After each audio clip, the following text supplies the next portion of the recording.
Olá pessoal, sou a professora Celice Cordeiro, Berg, e hoje a gente vai conversar um pouquinho no nosso seminário do G80 sobre este artigo liderado por Ariana Manzini e alguns autores da Universidade de Oxford, que discutiram nesse paper de 2021 alguns aspectos éticos sobre a pesquisa relacionada a pacientes autistas, né, especialmente ao diagnóstico do transtorno do espectro autista. Esse artigo, é importante de ser dito que ele não tem o compromisso de mencionar os dados de todos os artigos, mas sim discutir mesmo esses aspectos éticos do diagnóstico, né, desse transtorno que hoje é tão comum, né, na nossa sociedade. Esse artigo ele faz um panorama histórico das pesquisas com o autismo, né, de como elas iniciaram, qual era o foco inicial até os dias de hoje. As pesquisas começaram na década de 90 e essas pesquisas da década de 90 tinham o foco principal de investigar variações genéticas que pudessem explicar o desenvolvimento do TEA. Nas décadas seguintes, já no século XXI, década de 2000, 2010, essas pesquisas relacionadas ao diagnóstico, especialmente ao diagnóstico precoce, foram muito relacionadas a marcadores do neurodesenvolvimento, sejam esses marcadores relacionados à função cerebral, e aí foram feitas muitas pesquisas com eletroencefalograma, algumas relacionando eletroencefalograma com movimentos oculares, e também pesquisas que investigavam marcos do desenvolvimento, sejam esses marcos sociais, sejam esses marcos motores. Então, a evolução desse diagnóstico do TEA foi muito relacionado à genética e outros rastreios precoces relacionados aos marcos do desenvolvimento possíveis de serem observados nesse paciente para que fossem, né, diagnosticados precocemente, ainda muito bebês, né, logo ainda na faixa etária até 2 anos de idade. É interessante também a gente observar que algumas pesquisas, e aí são as pesquisas que talvez tenham uma clareza melhor das causas, são pesquisas longitudinais que acabaram abordando crianças que tinham irmãos mais velhos com o TEA, né? E o que a gente chama de estudo prospectivo, né?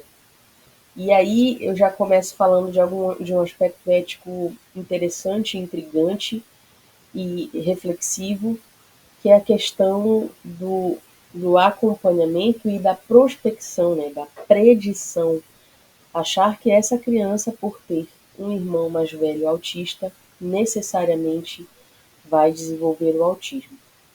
E lembrem, essas pesquisas éticas e neuroéticas, elas geram muito mais questionamentos do que respostas para a gente.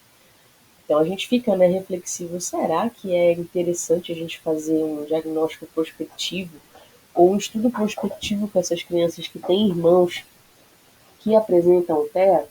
Isso é um questionamento interessante de ser feito por nós, tá? Essas crianças que foram acompanhadas, crianças que tinham irmãos mais velhos diagnosticados com TEA, uma coisa interessante de se observar é que aqueles que desenvolviam autismo, necessariamente, eles não tinham muitas diferenças sociais. Digo sociais em relação à parte social, econômica, familiar, eles não tinham tantas. Não existia um padrão, né, necessariamente dessas crianças. Então a gente poderia ter crianças mais pobres, crianças mais ricas, crianças negras, crianças brancas. Então não se evidenciou tantas diferenças assim, né, entre diferentes grupos de pessoas, né? Além disso, uma coisa também interessante em relação aos marcadores do desenvolvimento. Tinha-se muito a ideia de que o distúrbio, o transtorno do espectro autista tinha muito relação social, né? E os bebês que antes dos 2 anos não focavam o olhar nos rostos ou nos olhos das pessoas, teoricamente teriam maiores chances de desenvolver autismo. E não necessariamente foi o que aconteceu. Algumas crianças tinham esse marco de desenvolvimento normal, porém, após os 2 anos, acabaram demonstrando outros marcos que acabaram confirmando o diagnóstico de TEA. Então, isso pode, né, nos fazer questionar um pouco o diagnóstico precoce, né, ou o diagnóstico tardio. Qual a reflexão que fica? Qual seria essa janela específica de diagnóstico, né? Nós ainda não sabemos qual seria a janela adequada de diagnóstico para o TEA, porque pode ser que a gente consiga diagnosticar de maneira muito precoce, mas pode ser que esse ganho motor, especificamente esse ganho de atenção a rostos e a olhos, pode ser que mais para frente essa criança consiga adquirir esse marco e não demonstre TEA. Então, é o perigo dos estudos prospectivos, dos diagnósticos prospectivos, porque não necessariamente essa criança desenvolverá de fato o TEA. Né?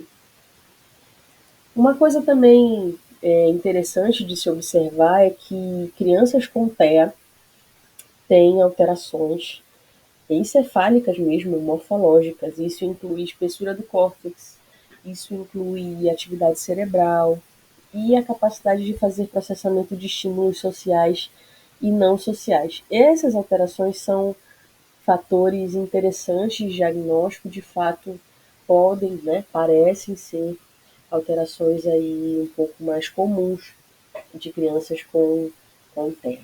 Né?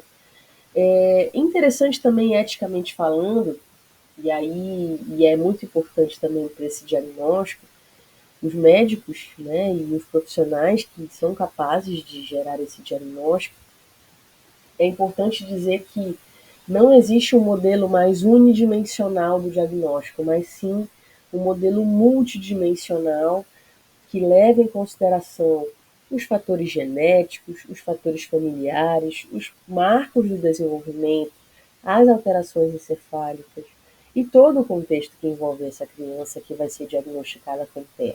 Né? Também é muito importante que a gente entenda que, além dessa causa ser multidimensional, as pessoas que têm esse diagnóstico, né, as pessoas com TEA, elas têm uma heterogeneidade biológica importante. Ou seja, o TEA ele não se manifesta da mesma maneira nas pessoas diferentes. É por isso que hoje a gente entende que o TEA tem alguns subtipos e o TEA também tem alguns níveis de suporte, né? Clinicamente falando, atualmente, é o que se tem de mais novo. Né?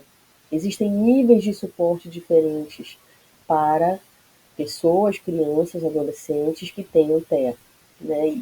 E são pessoas diferentes com manifestações diferentes. Então existe esse reconhecimento crescente de que existe uma heterogeneidade biológica, existe uma diferença, existem subtipos de TEA, ainda não bem determinados, mas sim, nem toda criança com TEA é igual, e isso a gente já consegue observar na nossa prática, né? Além disso, também existe uma diferença da manifestação do TEA em meninos para meninas.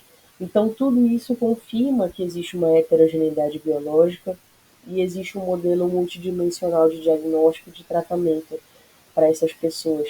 Ou seja, eticamente falando, não é prudente a gente lidar com essas pessoas, tanto para o diagnóstico quanto para o tratamento, de maneira igual, mas sim individualmente, considerando a individualidade mesmo, né, dessas pessoas e de cada um.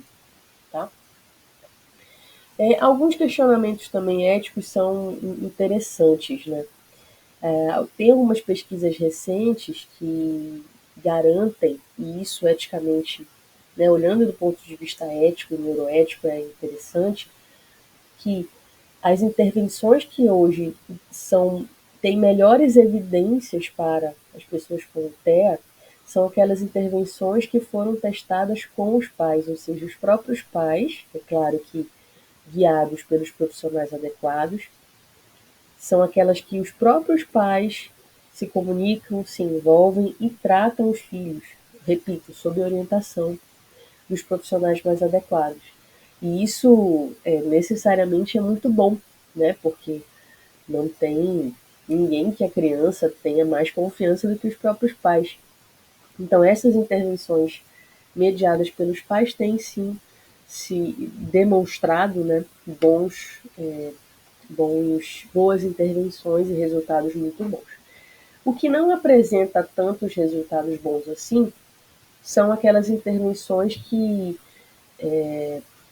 podem objetivar, né, tem como objetivo reduzir, e aí entre muitas aspas, os traços autistas dessas pessoas.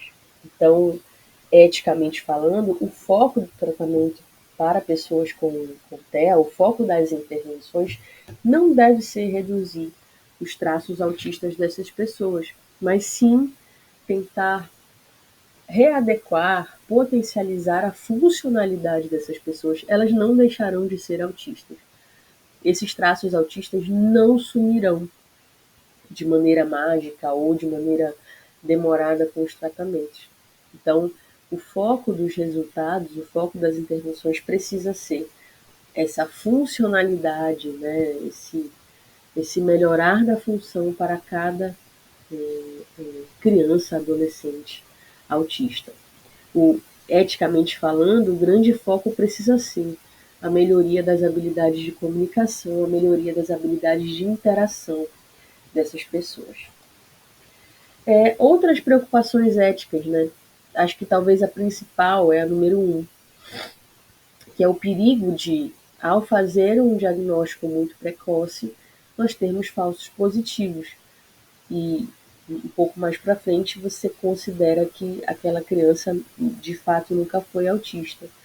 Então, o fato de tentar prever o autismo é muito perigoso e pode gerar falso positivo. E esse falso positivo pode gerar um estigma, né, muito precoce em crianças que são muito jovens. Uma outra coisa interessante também que a gente tem que se perguntar é o nosso diagnóstico e principalmente o nosso tratamento, a nossa intervenção, ela abraça a perspectiva dessa pessoa, da sua família? Em que sentido? Essa pesquisa, essa intervenção, ela respeita a autonomia e a liberdade dessa família de fato escolher o que é melhor para intervir no seu filho, né? Fala-se muito de incluir essas pessoas, incluir essas crianças, esses adolescentes e suas famílias nas discussões sobre as intervenções e sobre os objetivos das intervenções. Isso é bem interessante e isso respeita um dos preceitos principais, né, um dos princípios principais da bioética, que é a liberdade e a autonomia, né? São dois princípios, na verdade. Uma outra coisa também que é importante ser discutida é que a criança diagnosticada com TEA, ela não pode ter como foco esse molde, esse fato de se conformar com aquilo que a gente hoje entende como normal, né? Hoje tem se falado muito até, e provavelmente essa sigla em algum momento mudará, que é o fato da sigla hoje em português ser transtorno do espectro autista, não necessariamente ser um transtorno, mas sim uma característica individual, né? Fala-se muito hoje de neurodiversidade e as pessoas com autismo, com TEA, se encaixam nessa neurodiversidade. Então, hoje, eticamente, se discute muito a nomenclatura e em como respeitar, né, a individualidade mesmo dessa pessoa, que não vai ser nunca igual a ninguém. Cada pessoa ela é única e irrepetível. Então, mesmo que você tenha um diagnóstico, tenha um padrão de comportamento ali muito conhecido, é importante que as nossas intervenções não queiram moldar, né, as crianças e adolescentes autistas aquilo que é o típico, né, aquilo que é o normal. E outras questões interessantes, aí já finalizando a apresentação, é do que olhar para o futuro nas pesquisas com TEA.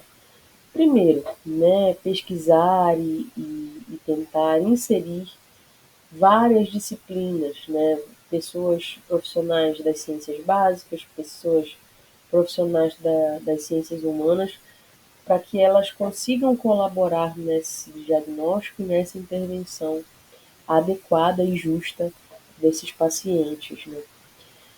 Uma coisa também interessante de se falar é dessa percepção familiar, tanto dos irmãos de crianças, adolescentes que são autistas, como eles observam essa intervenção precoce que pode acontecer para eles, né, que de fato não tem muito fundamento, porque não necessariamente elas serão autistas também.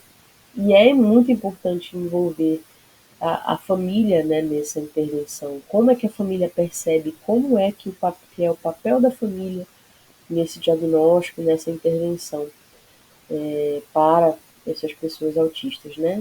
Focando na melhoria da comunicação, das suas habilidades sociais. Bem, é isso que o artigo trazia, né? Um artigo interessantíssimo, recomendo a leitura. Eu vou até voltar aqui no primeiro slide para você ver bem a referência do artigo. É um artigo bem interessante. Repito, é um artigo ético de bioética, de neuroética, então ele não se propõe exatamente a responder perguntas, mas sim ele gera muitas reflexões para a nossa vida e para aquilo que a gente tem em vista na sociedade, que é um aumento importante de pessoas com TEA.